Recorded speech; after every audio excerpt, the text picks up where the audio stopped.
BNR gold and diamonds తరుగు తక్కువ బంగారం ఎక్కువ. ఇప్పుడు మన వైజాగ్ లో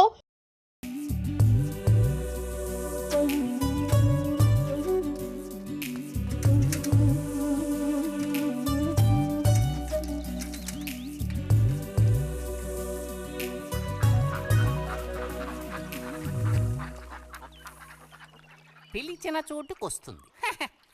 చెప్పినట్టల్లా చేస్తుంది. ఎవరైనా సరే. మహారాజులు సైతం ఆ కాలంలో మహారాణులను వశపరచుకోవడానికి ఈ విద్య ప్రయోగించారు. ఏం విద్య? వశీకరణం. వశీకరణమా? భస్మం. ఏ భస్మం? మంత్ర భస్మం. వశం చేసుకోవాలని ప్రయత్నించే అమ్మాయిని ఆ భస్మం నుదుట పెట్టుకుని ఒక్క చూపు చూస్తే చాలు. ఆ అమ్మాయి కూడా అదే విధంగా నిన్ను చూసిందనుకో, కాయ పడ్డైనట్టే. కాకపోతే దానికి ఒక పద్ధతి ఉంది. శుభ్రంగా స్నానం చేసి ఆ భస్మాన్ని నుదుట పెట్టుకోవాలి. తను నిన్ను చూసేంత వరకు నోరు తెరిచి ఒక్క మాట కూడా మాట్లాడకూడదు. రాత్రి వెళ్ళి పిలిస్తే నిద్రపోతున్న మంచం మించి కూడా లేచి వచ్చి తోక ఆడించుకుంటూ నించుంటుంది. ఇది ఎక్కడ దొరుకుతుందంటావు? ఏది? నువ్వు చెప్పిన భస్మం సృష్టించాలి. ఎలా? కాస్త ఖర్చు అవుతుంది. మరి ముందు ఏం చేయాలో చెప్పు. జత కలిసిన ఓసరవిల్లి ఉందే, ఓసరవెల్లి, దాని మీద పేడ విసిరి పట్టుకోవాలి. అది కూడా కడుపుతో ఉన్న ఆవు పేడ విసిరి. అప్పుడు అది కాస్త ఊపిరాగి చస్తుంది. ఆ చచ్చిన దాన్ని తీసుకొచ్చి కొబ్బరి చెట్టు చిటారు కొమ్మను ఎండబెట్టి పొడి చేయాలి. తర్వాత దానికో మంత్రం ఉంది, ఆం ఫట్. కొబ్బరి చెట్టు చిటాన్ని కట్టి ఎండబెట్టాలా? గంగరాజు కాసేదైనా జరిగే పని చెప్పు. కొంచెం కష్టమైన పనే. కాకపోతే నువ్వు చేయవలసిందల్లా ఒకటే, 2 ఊసర విల్లుల్ని పట్టివు చాలు. పట్టి ఇచ్చావనుకో, మిగతాది నేను చూసుకుంటాను. మనోధైర్యం కోల్పోకు. మా గురువు గారి దగ్గర దీనికేం కొదవలేదు. ఈ భస్మాన్ని మనం అడిగితే ఆయన ఇస్తారు. కొంచెం తీర్థప్రసాదాలు ఖర్చు అవుతుంది. ఎంత ఖర్చు అవుతుంది? ఇప్పటికో 5 రూపాయలు ఇచ్చావంటే పని అవుతుంది. నెత్తిన పోసుకోవచ్చు. ఏంటి 5 రూపాయలు చాలా? అదేం పెద్ద ప్రాబ్లం కాదు. బాలక, ఆత్మధైర్యంతో ముందుకు సాగావనుకో, అవ్వందంటూ లేనే లేదు.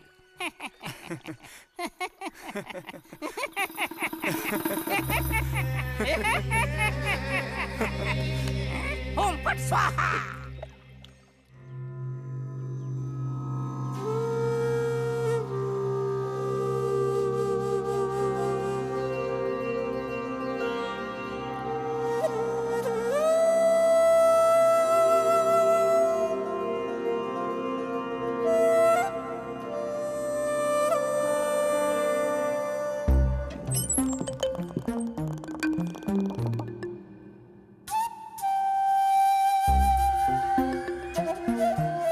ఉదయాన్నే లేచి స్నానం చేసావు, ఎక్కడికి వెళ్ళాలేంటి?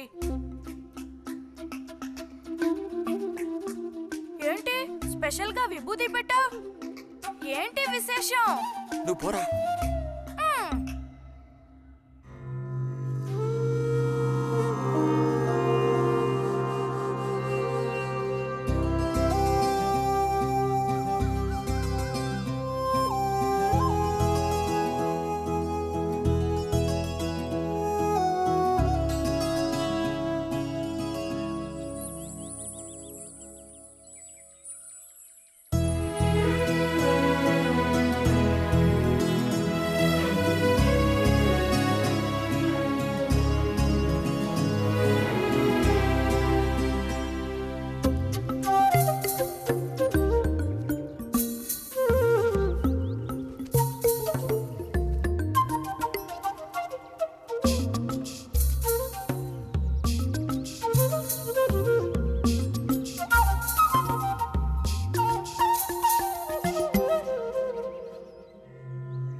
ఏంటి బుజ్జి ఇది?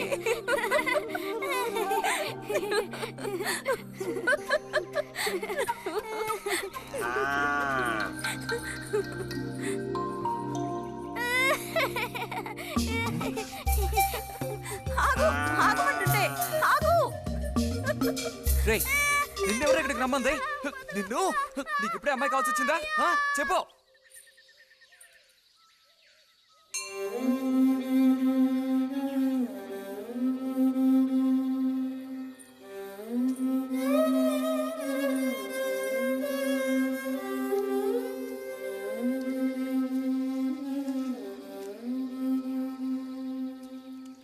రండి సార్.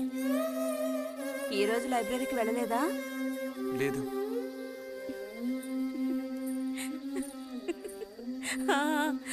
ఆ రోజేంటి పెద్ద విభూతి పెట్టుకుని తపస్సు చేస్తూ కూర్చున్నావు? ఆ రోజు అడగాలనుకున్నాను, దేనికోసం తపస్సు చేస్తున్నావా అని. వశీకరించడానికి.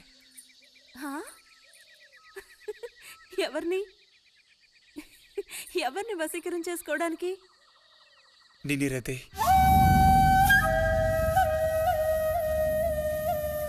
బుజ్జి, ఏమిటి నువ్వు అనేది? అవును, నిన్నే. ఏంటి బుజ్జి ఇది? ఎంత చనువు ఉంటే మాత్రం ఇలా మితి మీరు ప్రవర్తిస్తావా? ఇంకాపు, ఇలాంటి పిచ్చి పిచ్చి ఆటలు నాతో ఆడుకో చెప్తున్నాను. ఛ!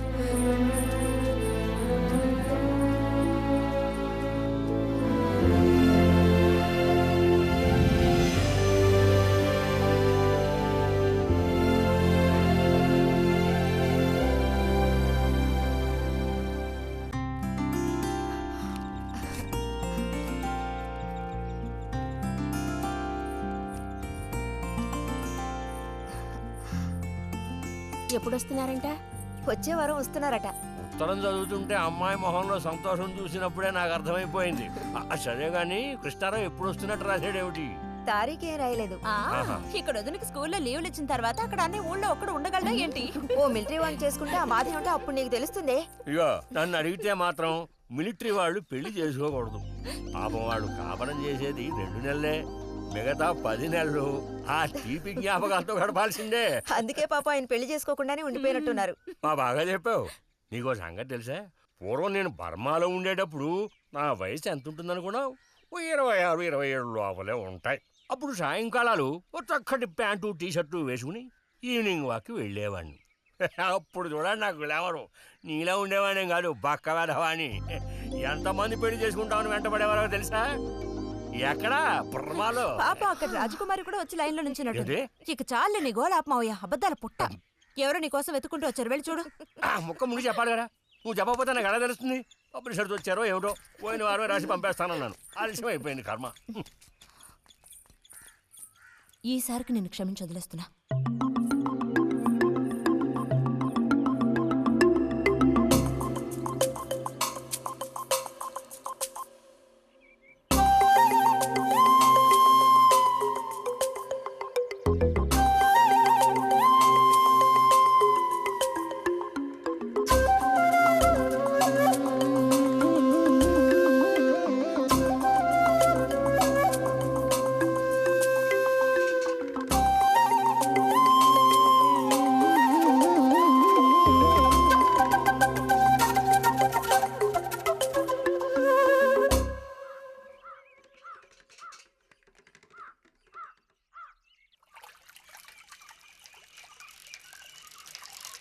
బుజ్జి,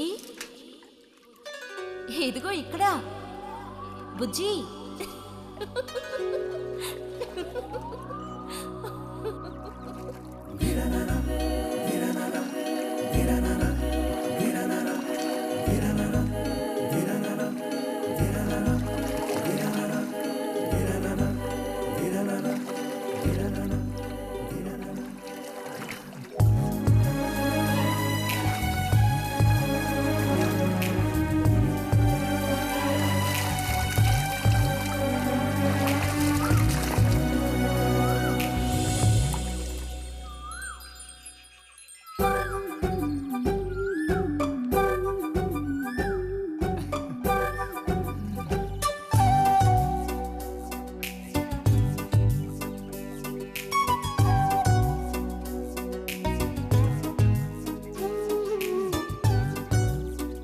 తాతయ్య నారాయణతుందా?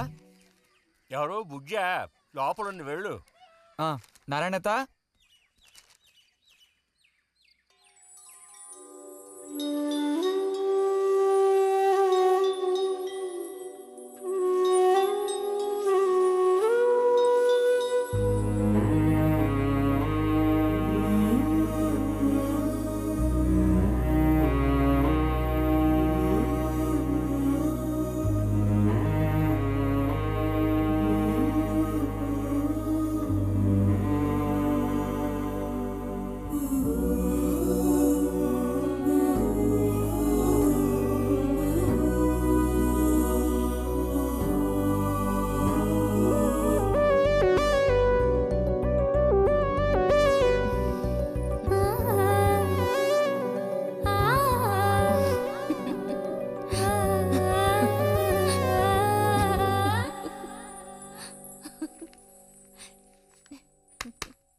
రతి, ఇదిగో మ్యాగజైన్. దీనికి ఇప్పుడు తొందర ఏంటి? ఇంట్లో ఒక దొంగలు దూరిన అంతే సంగతి కాబోలు. అన్నట్టు నారాయణతది ఇంట్లోనే ఎక్కడో ఉంటుంది, లేదా స్నానానికి వెళ్ళి ఉంటుంది. ఏంటి ఇప్పుడు? అమ్మకుసారి ఇంటికి పిలుచుకురమ్మంది. ఎవరిని? నిన్ను కాదులే, నారాయణత వాళ్ళని. ఎందుకని? అది ఇంట్లో ఏదో విశేషం అంట. విశేషమా? ఏదో ఉందంట. ఏంటి అంత పెద్ద విశేషం? శాంతి ఉంది కదా, ఆ అదే మన శాంతి. అవును, శాంతి. శాంతి త్వరగా చెప్పు బుజ్జి. నేను నీ చెవిలో చెప్తాను. ఉమ్, శాంతి శాంతి ఉంది కదా, శాంతికి విశేషం.